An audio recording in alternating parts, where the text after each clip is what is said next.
As you're seated, I just want to take you on a quick journey through the 56th Psalm. And if you're a note taker, the first thing I want you to realize is David is all alone. I've said it, but I want you to underline that in your mind. David is all alone. No army. They start joining him in 1 Samuel 22 and verse 1 after the Gath experience. No family. He's left them behind. No friends. He's in hostile enemy territory. No help of any kind but God. Okay? Secondly, not only is David alone, David is desperate. Now, I want you to think about this. I mean, again, don't be a comfortable, well-adjusted reader and just read these words and go right by it. Look at what it says at the beginning of Psalm 56. It says, David, when the Philistines captured him in Gath. And when you read 1 Samuel 21, 10 through 12, you know he went there intentionally. David left the land of Judea, the realm of King Saul, Israel, and goes to Gath. Now that's desperation. David is so fearful. Think about it. What type of fear would make someone run away from home and into the hometown of the very person you killed in public? This is Goliath's hometown. Okay? David publicly killed Goliath in the presence of tens of thousands of witnesses. And he doesn't just kill him. Bong. He pulls out that most unusual sword in the world, cuts the head off, and carries the head and the sword. I mean, this guy identified with the event. I mean, in the presence of tens of thousands of Philistines who were watching their champion that they were trusting in get killed by this kid. Okay? So think, I mean, just put the pieces together. That's right. Gath is the hometown of the best-known fighter of the Philistine nation, Goliath. And for David to walk into town with his picture on 1,000 most wanted posters means he was absolutely in desperation. They didn't forget quickly. It wasn't that long ago that this event happened. And David doesn't just go to Gath. David goes in carrying the sword that he took from their best-known son of that town, Goliath. Amazing. So he's all alone. He's desperate. He's also afraid. He made a mistake. He just left Nob all alone, as we saw in 1 Samuel 21:9, with the sword of Goliath, and there was no sword like it. And now, all alone, he walks into Gath, and he walks in with the accent of a Hebrew. You know what I mean? I mean, he walks into the Philistine town. They were of Greek descent. They had come from, as part of the sea peoples coming in from the Greek islands, and they had settled on the seashore, and they were a total different language than this Judean kind of peasant who came in, this Hebrew speaker. And he walks in with his accent of his hometown. And then he's holding the only sword in existence that was quite like the one that had been held by Goliath. And they spot him, they catch him, and now they're imprisoning him. That's what it says right there. It says the Philistines captured him in Gath. Now we know from 1 Samuel that he chose to flee to Gath from Saul. So we know he did that. We know he grabbed the sword. And by the time we get to Psalm 56, he's captured. So he went in with the sword and the accent, and they got him. Okay, so definitely he's afraid. So what would God have us to do when we're all alone and in the worst situation we can imagine?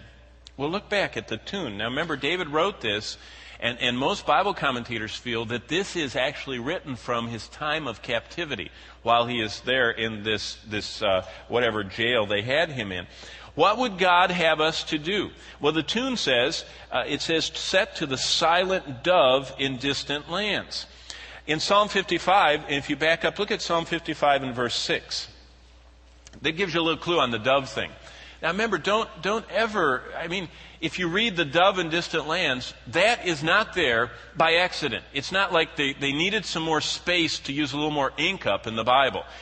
That was put in there for a purpose, to make us realize something. Look what Psalm 55 verse 6 says. So I said to myself, this is another time he's struggling, oh, that I had wings like a dove, I would fly away and be at rest. Now David wrote that. That's what he thought. He thought, wow, sure would be nice in this trouble if I had the wings of a dove and I could just get out of here. Right?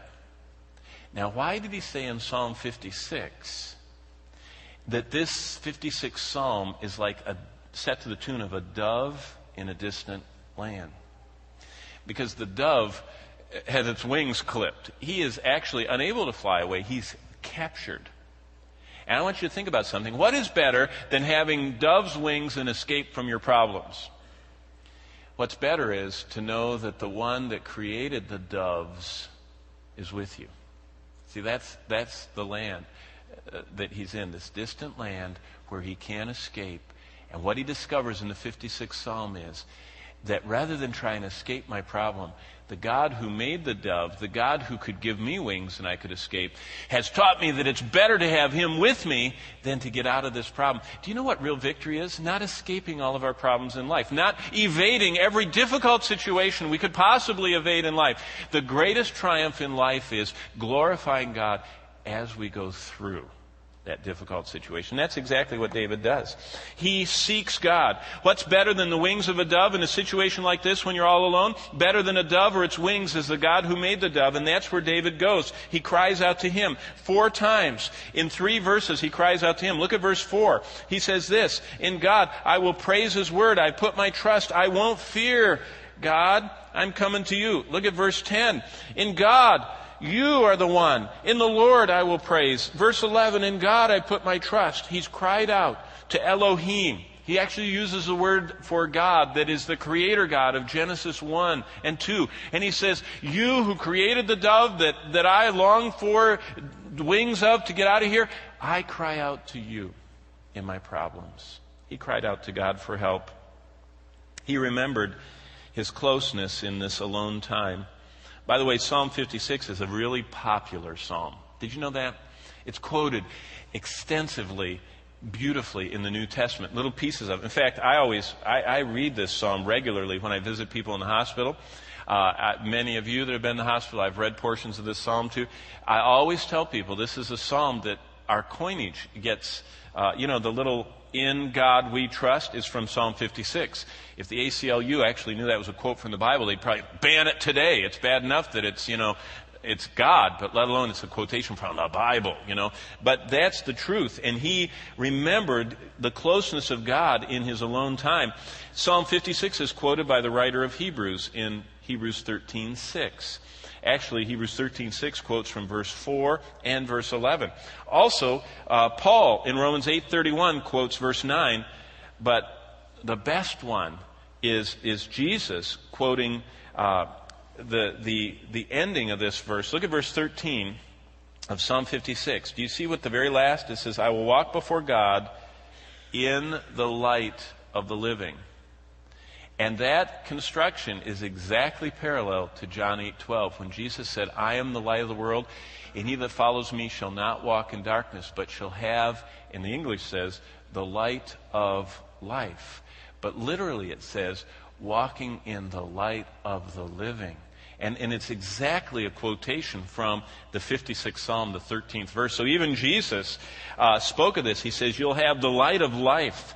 And real life, Jesus was saying in John 8:12, is only lived in Christ. Real life only comes from the sunshine of his face. And that's what David was experiencing in prison in Gath. So I just wanted you to have that as a background.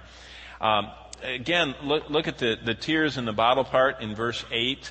I want you to remember that God cares. The tears in the bottle, that phrase speaks loudly of God's promise to never leave us, never forget us, never be indifferent to our cares.